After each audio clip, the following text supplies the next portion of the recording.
пайгамбар алейхиссалату вассалам каршы чыгып тыйган, кайтарган нерсе. Жахилия элдери караңгылыкта, ибадаттарында, диндеринде ар түрлүү түркүм болгон. Диндеринде карама каршылыктар, келишпестиктер, козголоң, ызы чуу, ар бир тайпа өзүндөгү нерсе менен кубанышкан. Аллах таалам Рум сүрөсүндө 32 аятында айткандай: "Куллу хизбин бима ладейхим фарихун". Ар бир топ өзүндөгү нерсе менен кубанышат. Ва кадалика фи дуньяхум. Мына ошондой эле дүйнө иштеринде да булар талаш тартышкан. Бириге алган эмес. Аллах таалам буйруду, пайгамбар саллаллаху алейхи вассалам чакырып эмне деди? Шура сүрөсү 13-аят. Шара лакум минад-дини ма васса бихи нуха валлади аухайна илейка. Аллах таалам силерге шарият кылып динди берди. Муну осуят кылган. Силерге чейинки эле Нух пайгамбарга, ошондой эле Ибрахим пайгамбарга, Муса, Иса бардык пайгамбарларга негиз кылып, динди ортоңорго койгула. Диндин негизинде бириккиле. Аллах тааламдын, пайгамбар алейхиссаламдын сөзүнүн негизинде бөлүнүп жарылбагыла деген. Аллах таалам айтты: "Инналлазина фаррaqu динахум ва кану ши'ан ласта минхум фи шей". Дининде бөлүнүп жарылгандардан, топ-топ болуп бөлүнгөндөр, сен алардан эмессиң дейт.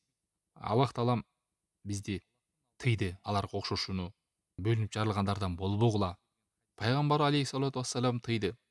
Алимран сүрөсүнүн 105-аят. "Ва ла такуну каллазина тафаррaqu ва ихталафу мин ба'ди ма жа'ахумул байинат". Силер ушундайлардан болбогула, бөлүнүп жарылган, талашып тартышкан, акыйкат чындык баяндар келсе дагы андан кийин бөлүнүп жарылгандардан болбогула. Ошондой эле дүйнө ишинде дагы бөлүнүп жарылууну Аллах таалам тыйды бизге. "Ва атасиму би хаблиллахи жамиан ва ла тафаррaqu". Аллахтын арканын жибин бекем кармагыла, бөлүнүп жарылбагыла. Себеби алар уруу болуп, бир башчыга биригишпей, ар ким ар кандай диндерди алып келип, ар кандай көз караштар, ар ким пикирлерин бири-бирине таң улап, бириге алган эмес. Уруш, жаңжал, бөлүнүү, жарылуу менен жүргөн. Дининде дагы, дүйнөсүндө да ийгилик таппайт экен. Акыйкат бул бирөө, Аллахтын сөзү. Пайгамбар алейхиссалату вассалам элчи болуп келди.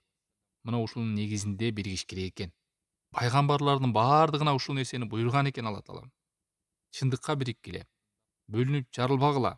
Алсырайсыңар, күчүңөр кетет, ийгиликке жетпейсиңер, жакшылык орнобойт, тынчтык орнобойт. Бул дүйнөдө да, акыретте да пайда алып келбейт. Ал эми адамдардын пикирине келсек, ар ким ар кандай пикирди айтат. Ал нерседе биригүү жок. Биригүү чындыктын негизинде. Аллах тааламдын сөзү чындык, пайгамбар алейхиссалату вассаламдын сөзү чындык.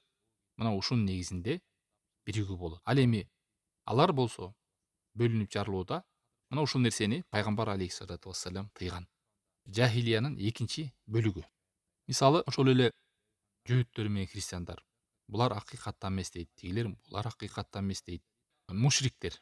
Бири буттарга сыйынса, бири күнгө сыйынган, бири айга сыйынган, бири болсо таштарга, бири булактарга, бири периштелерге, бири олияларга, бири солих адамдарга, бири бактарактарга.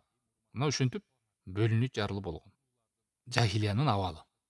Чындыкка бирикпестен ар бир топ өзүндө эмне бар, ошол нерсе менен кубанып жүрүшө керек.